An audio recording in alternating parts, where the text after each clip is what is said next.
adalah seorang sahabat bernama Sa'labah bin Hatib Al-Ansari. Beliau hidupnya miskin,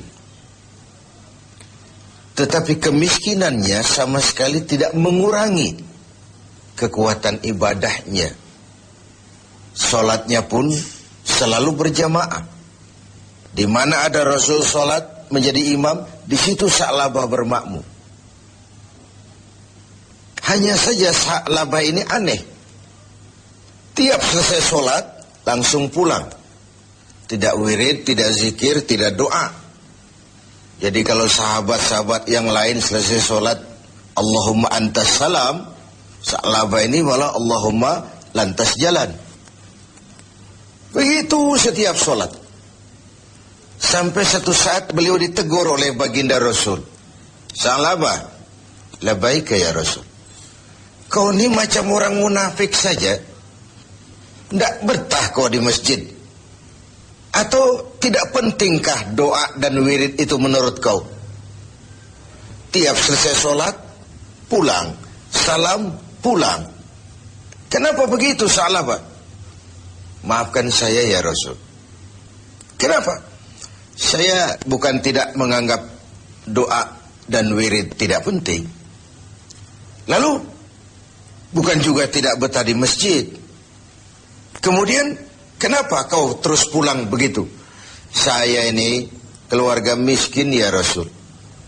Kain satu pun berdua dengan istri saya. Ketika saya sholat di masjid sini, istri saya di rumah nunggu giliran sholat dari sarung yang sedang saya pakai ini. Kalau saya pakai wirid dan zikir, istri saya tidak kebagian waktu sholat. Begitulah. Iya. Oh. Lalu bagaimana Sa'labah? Begini saja ya Rasul. Ini sudah kadung ditanya oleh Tuhan. Tuhan kan Rasul. Ya, kenapa memang? Bahwa Rasul itu kan doanya jarang meleset. Maksud kamu?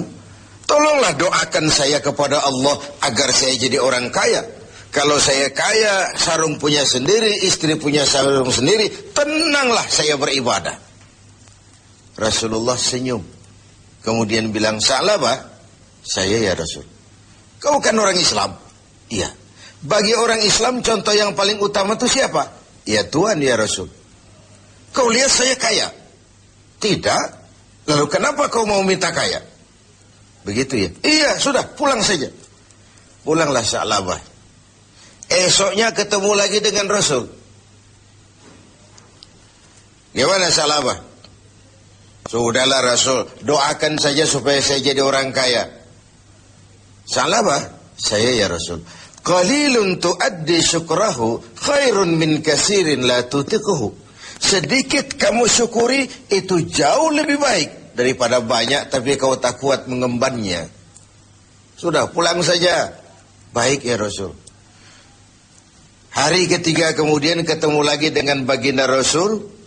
Kali ini sudah dengan tekad yang bulat. Bagaimana Sa'labah? Sudah ya Rasul. Sudah bagaimana? Sudah saya pikir.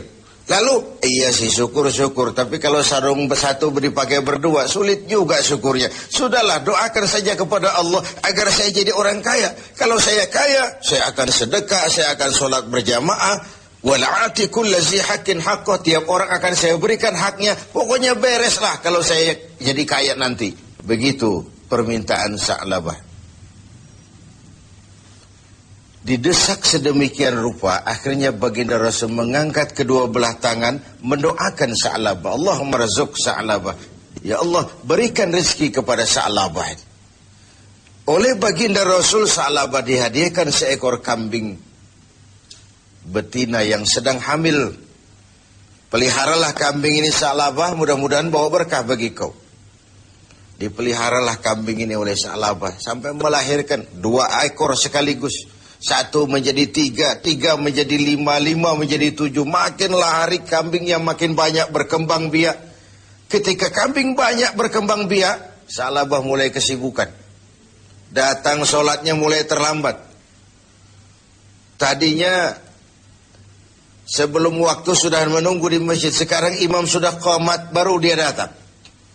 Lama-lama sholat 5 waktu pun tidak kelihatan. Jumat saja di masjid. Itu pun kalau khatib sudah naik mimbar, baru dia datang. Terakhir Jumat pun tidak kelihatan juga. Orang tanya, kemana Sa'labah? Sibuk keluar kota, ngembala kambing. Ya wailah Sa'labah. Sayang sekali, celaka Sa'labah. Sampai ketika turun kewajiban membayar zakat, alih-alih Sa'labah malah tidak mau mengeluarkan zakatnya. Sampai di zaman Utsman bin Affan, Sa'labah mengalami kebinasaan dan bangkrut kembali dengan seluruh hartanya. Pemirsa TV7, riwayat ini adalah sebuah potret bagaimana seorang Sa'labah diuji dengan kemiskinan, dia lulus. Tapi saat diuji dengan kekayaan, dia gagal, berantakan. Ketika miskin dia hamba Allah, setelah kaya dia pindah menjadi hamba harta.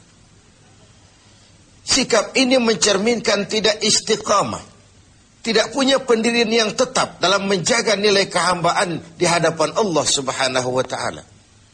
Bahwa isi hidup ini penuh cobaan, ujian. Quran sudah menjelaskan itu kepada kita. وَلَنَبْلُوَنَّكُمْ بِشَيْءٍ مِّنَ الْخَوْفِ وَالْجُوعِ وَنَقْصٍ مِّنَ الْأَمْوَالِ وَالْأَنْفُسِ وَالثَّمَرَاتِ. Dan pasti, dengan lamu taukid, وَلَنَبْلُوَنَّكُمْ, dan pasti kami akan uji kamu dengan sebagian kecil dari apa? Minal khauf, rasa takut. Kadang dalam hidup kita dihinggapi rasa takut yang tidak beralasan.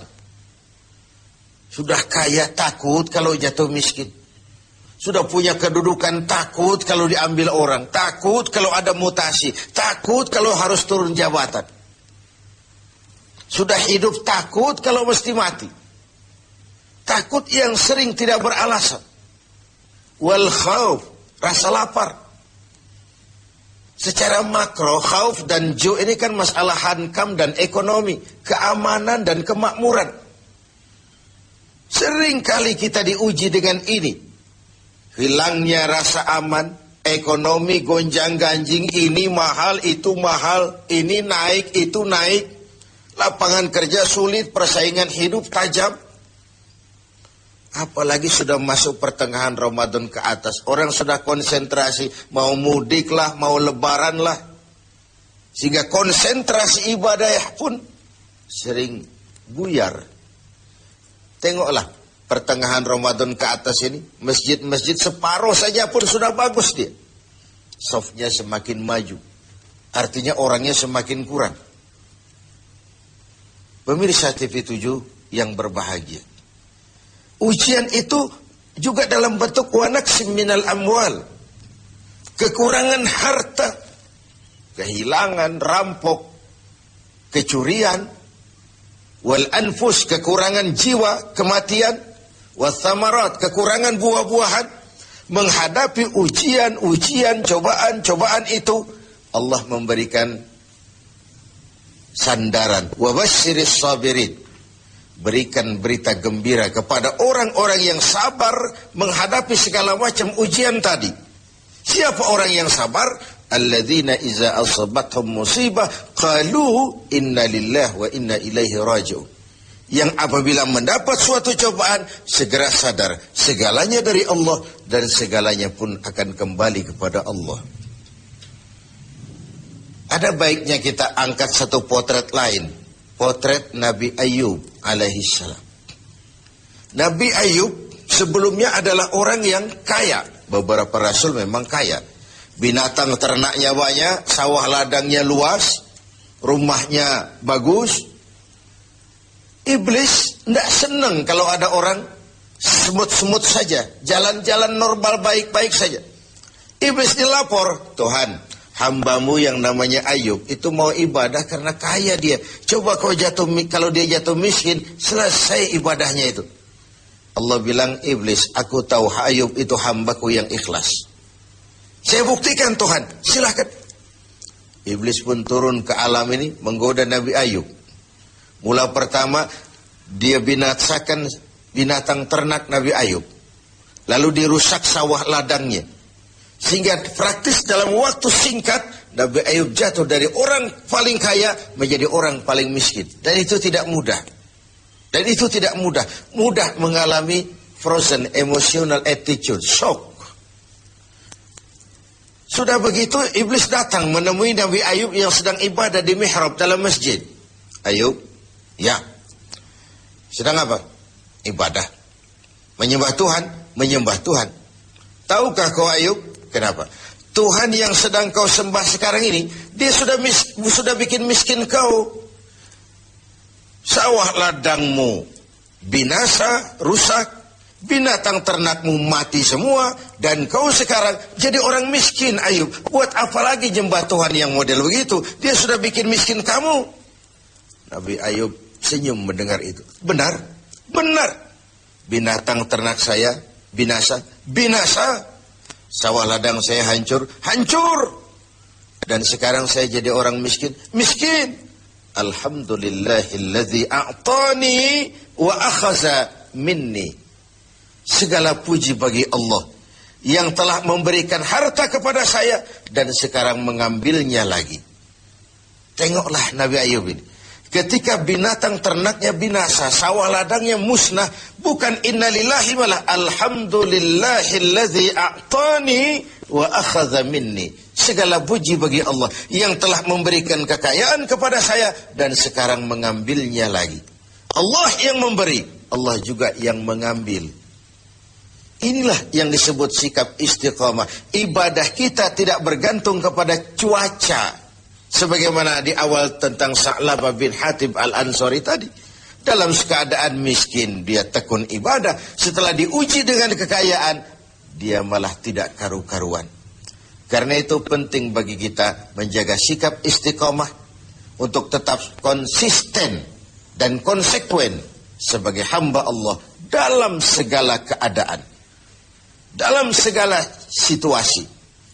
Sehingga nilai kehambaan itu mempunyai nilai yang istiqamah. Pemirsa TV7, semoga ibadah Ramadan membuat kita menjadi orang-orang yang istiqamah menghadapi ujian yang diberikan Allah kepada